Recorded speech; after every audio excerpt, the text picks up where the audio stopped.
Hi, and thanks for logging on to the Daily Dvar. And here's a brand new halacha for you, and it's for Wednesday, 25th day of April. Here we go. Today's halacha is about tefillin, and when placing your tefillin, some important things to note. First of all, please always watch and make very certain that when you put the tefillin on your arm, at the bicep, that the strap that circles your arm is not going around any of your shirt sleeve. If it is, and it's not touching your skin directly, then it could block the fulfillment of the mitzvah of tefillin for that day, which is a major, major problem.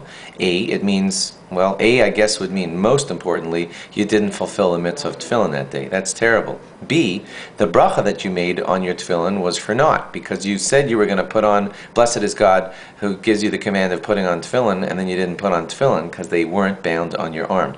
Most important is that loop around your arm. If there's a cast on your wrist, or or a watch that even remained on your wrist, that's less of a problem. The main thing is that first loop on your arm binds the shel yad right onto your arm. Same thing with your head. You got to be very certain that the shel rosh is not touching your kippah. Your kippah should not be a chatzitza or an interposition, or basically a block between your tefillin and your head.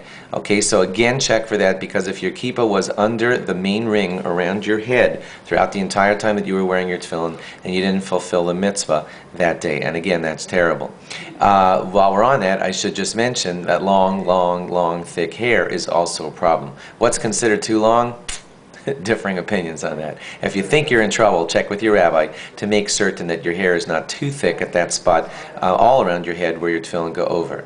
And for those of you, this won't apply to you teenagers mostly, but you middle-aged men who have comb-overs of hair where you waft a big piece of hair over the top such that your shel rosh is not sitting on the natural hair of the spot of where your tefillin goes, that's a problem, because that too could be considered a chatzitza or a block between your tefillin and your head. Your tefillin are supposed to sit on the natural hair, natural short hair that grows right on that spot. And lastly, let me just say, remember to make certain that your shel rosh never goes lower than, the front of it should not go lower than where your hair line is. Otherwise, it could be a problem and your tefillin would be considered not placed in the right spot, which again could block your fulfillment of the mitzvah for that day. Thanks for logging on. Log on again tomorrow for more.